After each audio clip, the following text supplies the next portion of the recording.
Hello, it's me Madhuritu. Welcome to my channel. So today I'm in Kurg, Madikeri, and right now I'm in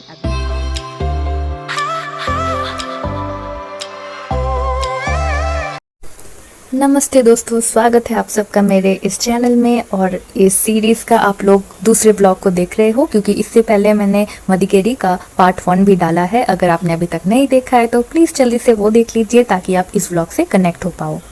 Omkareshwar मंदिर के दर्शन के बाद मैं धीरे धीरे चली गई राजा टोम की ओर। जी हाँ, राजा टोम एक ऐसी जगह है जो आपको ऐतिहासिक फील देगा।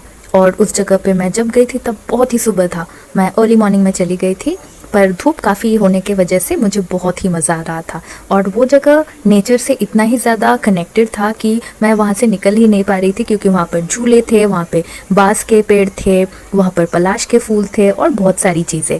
और कम लोग होने की वजह से मैं उस जगह को और भी बहुत अच्छे तरीके से एंजॉय कर पाई। मैं जब भी अकेले ट्रैवल करती हूँ मेरे पास स्नैक्स बहुत ज़्यादा होता है, जिस कारण मैं वहाँ पर धूप सेकते हुए एक पेड़ के नीचे बैठकर मैं अपना स्नैक्स भी खा रही थी। और झूला डेफिनेटली वहाँ का मेरा सबसे बड़ा आकर्षण था। उस जगह में बाहर जितनी ज़्यादा गर्मी लग रही थी, अंदर उतनी ही ठंडी थी। जी हाँ, मुझे पता नहीं कौन से मटेरियल से वो किला वो टूम बनाया गया था, पर जैसे ही आप अंदर जाते हो आपको चारों तरफ से सफ़ेद ही सफ़ेद नज़ारे दिखेंगे और साथ में थोड़े बहुत फ़ोटोज़ वगैरह जो कि उन्होंने संभाल के रखे हुए हैं। वहाँ पर एक ऑफिशियल भी बैठते हैं और साथ ही साथ आपको एक मंदिर जैसा एक एरिया भी नज़र आएगा। तो वहाँ पर मैं काफ़ी देर बैठी क्योंकि मुझे बहुत अच्छी हवा आ रही थी और उससे बहुत अच्छा भी लग रहा। तो मेरा नेक्स्ट स्टॉप वहाँ से निकल के था मडिकेरी फोर्ट। मडिकेरी फोर्ट में जाने के बाद मैं हो गई थोड़ी सी उदास होने का वजह ये है कि वहाँ पर कंस्ट्रक्शन चल रहा था और सारे एरियाज़ में आपका जाना वर्जित था। बट फिर भी मैं जितना हो सके, जितने एरियाज़ में मेरा जाना अलाउड है, वो सारे जगह को भी कवर की। वो एरिया भी बहुत बड़ा था। मुझे मडिकेरी कुर्ग का यही चीज़ पसंद आया कि हर एक चीज़ बहुत बड़े बड़े एरियाज़ में बने हुए थे। हर जगह में आपको एकड़ पे एकड़ ज़मीन आपको दिखेंगे उसी पर्टिकुलर जगह को डेडिकेटेड किया हुआ। 17वीं सदी में बनाया गया था, पर उस चीज़ को पहले तो बनाया था 2 माले के आकार में राजा विजय राजेंद्र जी ने। इसके बाद उसको वापस उसकी रेनोवेशन हुई, फिर टीपू सुल्तान ने उसको रिकन्स्ट्रक्ट किया और लास्टली मेरे ख्याल से जो लास्ट टाइम रेनोवेशन हुआ वो किया गया था लिंगराजेंद्र वाडियार 2 राजा के द्वारा।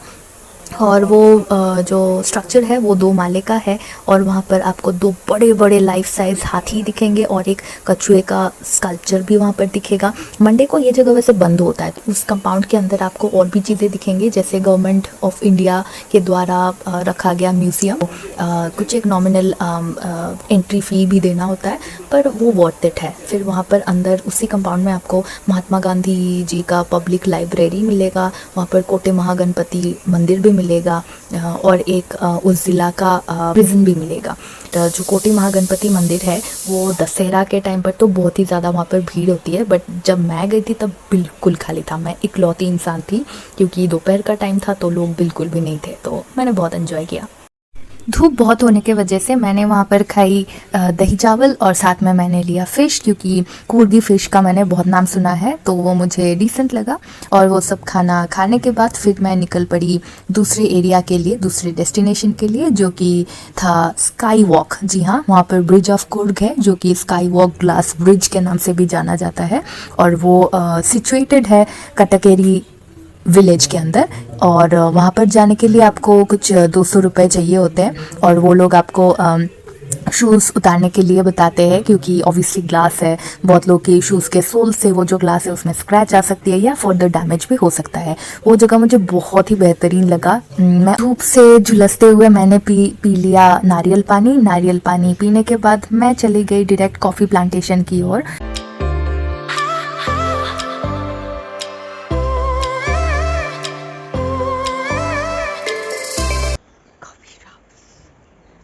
vibe is like somewhere there. The water, once I heard the sound of water flowing, there was some different level of energy within me. But yeah, you must visit this place. There are also, oh, I can see some jamun somewhere here. I'm sure this is a jamun tree, but I can't pluck it because there are monkeys and I believe these are the food for those animals. So I shall go and grab something later.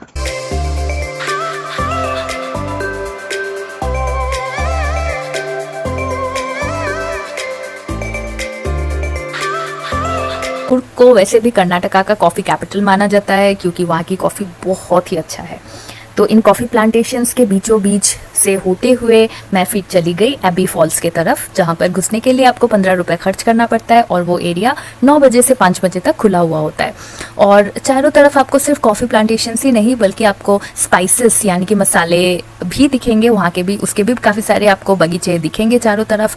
और उस area में काफ़ी सारे झरने भी है, इसमें से ये वाला सबसे आकर्षक है क्योंकि ये 70 फीट ऊंचा है और साथ ही साथ ये कावेरी नदी को जाकर मिलता है। तो इस जगह को देखने के लिए आपको कम से कम दो घंटे तो चाहिए होता है क्योंकि ये एक तो 8 किलोमीटर दूर है मडिकेरी से, और इसी के साथ साथ आपको और भी काफ़ी सारे फॉल्स दिखेंगे जैसे ब्रह्मगिरी रेंज। पब्लिक तो नहीं पर एक प्राइवेट कुछ भी, अगर कार मिले तो कार, अगर ऑटोज़ मिले तो ऑटोज़, उस तरीके से मैं हायर कर लेती हूँ। और गाइड के तरह जो ड्राइवर होते हैं वो भी मुझे वहाँ के लोकल्स के पास जो भी इंफॉर्मेशन होते हैं वो शेयर करते हुए मुझे लेकर जाते हैं और एक डिसेंट अमाउंट में सेटलमेंट हो जाता है जिससे कि उनका भी मुनाफा होता है और मेरे लिए भी अच्छा होता है कि मैं सेफली घूम सकती हूँ।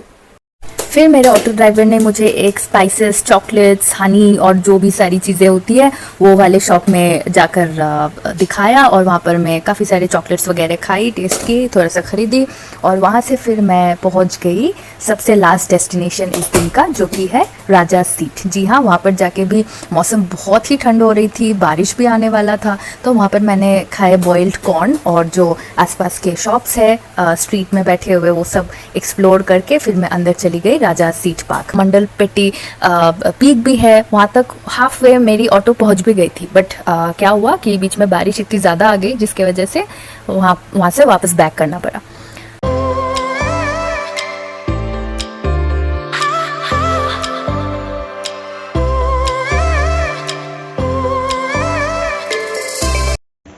This is Raja seat for you. वहाँ पर मुझे एक ग्रुप ऑफ फ्रेंड्स ने फ़ोटो खींचने बोला था, तो जैसे मैं उनके फ़ोटोज़ खींचने लगी थोड़ी देर बाद वो लोग मुझसे और ज़्यादा फरमाइश करने लगी कि फ़ोटो ऐसे लो, इस तरीके से वीडियो बनाओ। और फिर मैं अपने आप को नहीं रोक पाई और मैं उनको फाइनली बोल ही दी कि आप लोग भी मेरे तरह एक सेल्फी स्टिक या ट्राईपॉड ख़रीद लीजिए जिससे कि आप लोग खुद का फ़ोटोज़ निकाल सकते हो। बट ये मैंने बहुत पोलाइटली बोला और बोल के मैं वहाँ से चलती बनी। मुझे ज़्यादा पसंद नहीं है कि लोग मुझे आके इस तरीके से परेशान करें, स्पेशली जब आप बहुत अच्छे मूड में होते हो, आप सोलो ट्रैवलिंग के पर्पस से जाते हो कि आपको ज़्यादा लोगों से बात ना करना पड़े, आपको ऑफिस के काम के बारे में सोचना ना पड़े, आप सारे टेंशन सारी चीज़ें दूर छोड़ के आप अकेले खुद के साथ खुद को एंजॉय कराने के लिए वहाँ पर लेके जाते हो अपने मेहनत के पैसों से। जो मैं बोल रही हूँ शायद बहुत लोग इस बात से सहमत नहीं होंगे, बट ये मेरा पर्सनल ओपिनियन है जो कि मैंने यहाँ पर बताया है, आप लोग के साथ शेयर किया हुआ है। यहाँ पर लाइट एंड साउंड शो भी होता है, बट मैं थोड़ा जल्दी निकल गई और फिर मैं घुस गई और एक खाने के जगह में जहाँ पर मैं कॉफ़ी पी थी और फिर चली गई डोमिनोज़ में। डोमिनोज़ में मैंने कर दिया एक छोटा सा कांड, मैं अपना मोबाइल छोड़कर आ गई थी और खुशी खुशी घर चली गई और जाने के टाइम मैं हॉट चॉकलेट पीते हुए वहाँ से गई। और यही था मेरा आज का दिन। कल का दिन कैसा रहा देखने के लिए अगले व्लॉग को ज़रूर देखना। Thank you.